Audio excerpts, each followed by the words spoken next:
What is going on, guys, and welcome to today's video. Now, today's video is one of the most important videos that I've ever put out there. The reason being is that I constantly get asked, how do you find winning products that aren't saturated? And that's a great question, because with dropshipping being more and more competitive, it's super important now to find winning products before they get oversaturated. I've just dimmed the lights here just so you can see, but it's about 10:30 at night, and these are the results from today. So as you can see, almost $3,000 in sales. Here's the visits so far today. I'll just refresh the screen there just so you know it's legit. So in this quick video, I'm going to show you my blueprint on how I find winning products, validated products that aren't yet discovered by the dropshippers and have huge scaling potential, because when you sell an untapped product, you can literally scale it to 6 and 7 figures for months and months and months, and your ads don't just die out straight away like they do if you're selling a really saturated product. So let's not waste any more time and let's get into today's video.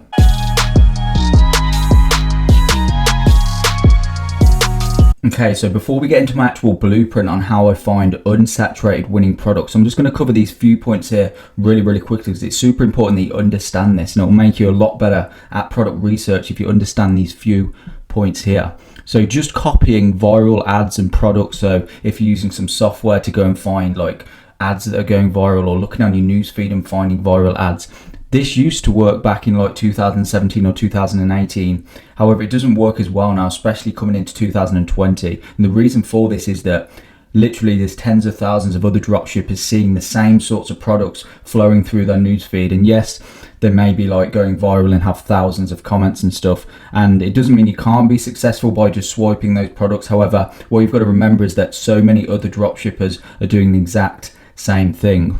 And this brings me on to my next point, is that dropshipping as a whole is getting a lot more competitive. Now, I remember when I started back in 2017, at the start of 2017, and even then, people were saying that it's really saturated and that it's dead now and that it can't work. And even since then, it's got way more competitive. And if we just look at the graph here, as you can see, I've searched dropshipping. So this is the search term over time. And as you can see, since about 2016, it's literally just blew up, and it continues to increase gradually over time. So dropshipping is continually getting more and more competitive. This was around about when I started at the start of 2017, and since then it's probably quadrupled in competitiveness. And you can try other search terms such as Shopify as well, and you get the same trajectory. So things like Shopify, Facebook ads, AliExpress dropshipping are all getting more and more competitive, and more people are finding out about it. So it's super important that you differentiate yourself. So in this video, I'm going to show you how to find winning products before they actually get saturated and before all the other dropshippers know about them.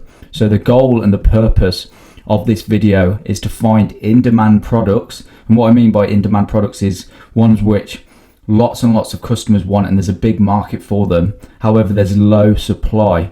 So there's not many other Shopify stores marketing these products. And just so you understand it better, imagine this product A here versus product B. Now, product A here has high demand, so there's lots of people that want to buy the product. However, the supply on Facebook and Shopify and so forth is also high. So there's probably thousands of other or hundreds of other dropshippers selling this product, selling it to similar audiences and so forth. And so if you come in on this product, yeah, you may make a bit of money, but it's likely that your ads will just die out after like a few days or a week or so forth, because as you start to scale, you're just competing with other dropshippers. Unless you just undercut them or massively outmarket them, it's going to be really hard to achieve any type of scale with a product like this, because there's just no room or market share left for that product.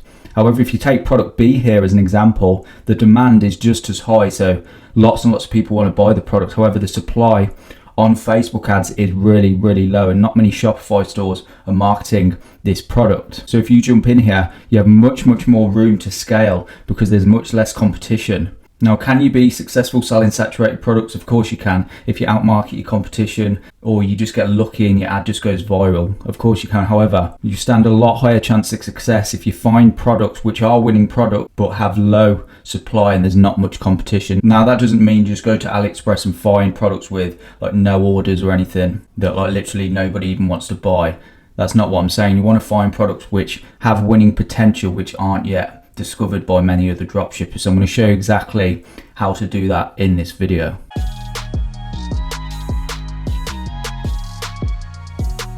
So firstly, what I like to do is compile about 10 to 15 potential winning products. And I follow a couple of different strategies how I find my potential winning products. Then I'll go and see kind of how saturated these products are before I go and test them. I'm going to show you my selection criteria as well in a bit on how I decide what to take forward and actually test on my store.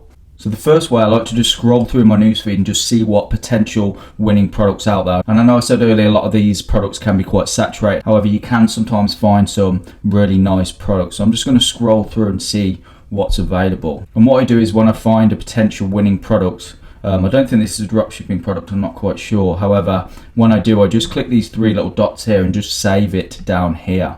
And so I just literally just scroll through and just try and find cool, quirky products that I could potentially test on my store. So there's another product here, this like knife set. So I'm going to go ahead and save this product as well. Okay, so once I've found some potential winning products by scrolling through my newsfeed, what I do is just head to my saved section here on Facebook, and I'll have lots of potential winning products and their videos and everything, and links to the competitors' websites saved in here. So I've got kind of like a collection of potential winning products here. So this is the first way I like to go out and find potential products for my store and what I'm going to go ahead and test. Okay, and the next way I like to gather products that I can potentially sell in my store is what I do is I head to YouTube and I search something like AliExpress products top 10 or best AliExpress products in 2019, and what will come up is loads of channels basically create videos about cool gadgets and stuff on AliExpress, and oftentimes a lot of these are potential winning products and really kind of unique, quirky products that you can go and sell on your store.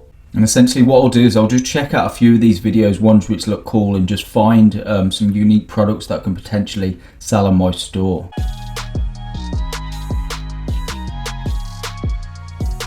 Okay, so once I've done my research, what I do is I keep my potential winning products open here on AliExpress. What I do is I find the best suppliers for these products and have them open up here. Then what I do is I use a Chrome extension called Saturation Inspector. What I'll do is I'll just refresh the screen here and you'll see how it works. And what it essentially does is it'll tell you all the other Shopify stores and WooCommerce stores selling this exact product, so this waterproof bike carrier. And what it does is it essentially gives you the competitiveness here, and then it'll give you the links to the other Shopify stores selling this product. So if we just click a link here, it'll take you to this store.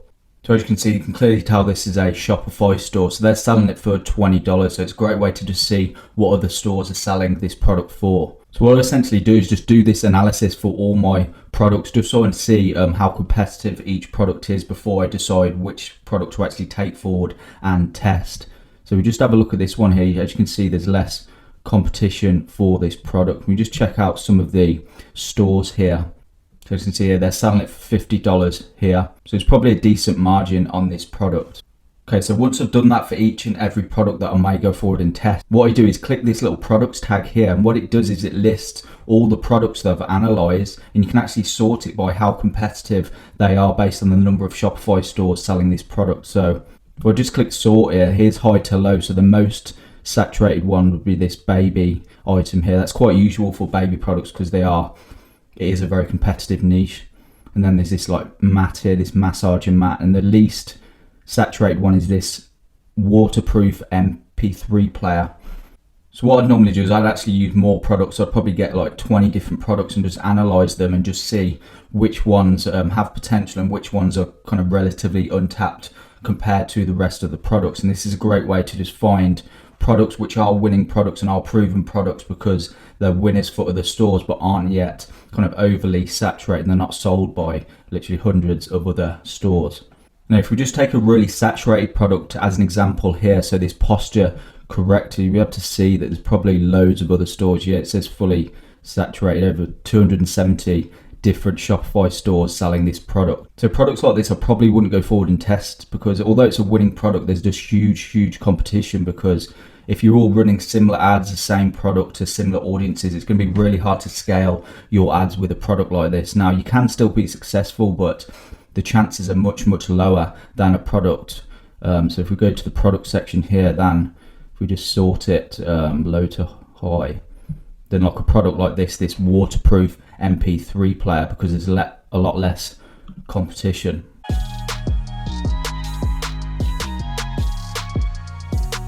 Okay, so here is my 5-step checklist on which I use to determine whether or not I should take a product forward and actually go ahead and test the product. Because when you're going to test a product, obviously it's going to cost money, especially when you're running Facebook ads. So you don't want to just test products just for the sake of it. You want to actually have a proper system or criteria in place before you do that, and you'll save a lot of money. So these are my 5-step kind of criteria or system that I use to determine this. So these are the products that we found earlier. They were both decent products, and they were relatively untapped compared to some of the other products that we found. Now obviously I did my product research very quick, so you'll probably be able to find much better products from this if you follow my strategies that I've outlined and put more time into it. So I just did it quick for the purpose of this video. So firstly, does the product solve a problem? So that's the most important thing. Does it actually help someone solve their problem? And you want the problem to be really specific. You don't want it to be some general product, something that solves a specific problem. So this product here, as an example, problem that it solves is that it enables you to keep your phone and things, your keys and stuff in there, and because it's waterproof, you're not going to get any damage to your goods, and you can just clip it to any bike and you don't have to worry about things falling out your pocket. So that's the problem that solves. And then this waterproof music player here is the problem that it solves, enables you to listen to music in the pool without having to worry about anything getting broken, because obviously if you take your phone and that in, it might break. So this enables you to easily do it, and you can also clip it to your hair or your swim hat, so you don't need pockets or anything to keep it in. So that's the problem that this product solves. And then secondly, is there a decent market size for the product? That's something really important to consider, because if you're trying to sell a product where there's a small market, you're not going to be able to scale that much, and you probably just going to your ads are going to die out quicker. But if there's a huge market, then you have huge scaling potential. You can make a lot more money. Then thirdly, is the product unique? Does it have a unique selling point? Is it different to what sort of products are already out there? Now obviously you could still buy these products from stores. However, both of these products are probably products that people may have not known about before you run your ad to them. And if they didn't previously know about these products, then they're probably going to click on your ad and may end up purchasing from your store. Then the fourth point is the product safe to sell, or is it high risk? So a high risk product would be something which is like heavy, lots of electrical appliances and stuff, things that could easily break in the post or go faulty, or anything involving like safety, because obviously if it goes wrong then it causes injury to someone, then obviously that's a high risk product and you'll be liable for that. But both of these products are relatively low risk. There's nothing that can really go wrong. Obviously you'd want to make sure that this music player does actually work before you scaled it. There's nothing that can really go wrong with this waterproof bag. It's probably just does exactly what it says it does. And then finally, and the thing that we've talked about in this video mainly, is the product relatively untapped now? It's easy to go out there and find a problem-solving product that is a potential winning product. However, it's likely that product already being sold by hundreds, if not thousands of other dropshippers. So if you can find these sorts of products, really great products which have winning potential and solve a problem, but they're relatively untapped, so there's not many people selling that product, then you have huge potential, and you're probably sitting on a gold mine, because if you can market it correctly on Facebook ads, you can literally scale for ages and ages and make 6 figures or even 7 figures with that product. Okay, so that's it for today, guys. I hope you've enjoyed this video, and I hope it's helped you really go out there and think about how to select the right products before you go and test them, because you don't just want to rush in to these things and just test products aimlessly. You really want to think about why you're going to start selling the product and whether or not you have a realistic chance at success with that product. So if you like this video, give it a thumbs up, comment down below, I'll answer all your questions, and if you're new here, be sure to subscribe, turn on that notification bell, and I'll see you very soon in the next video.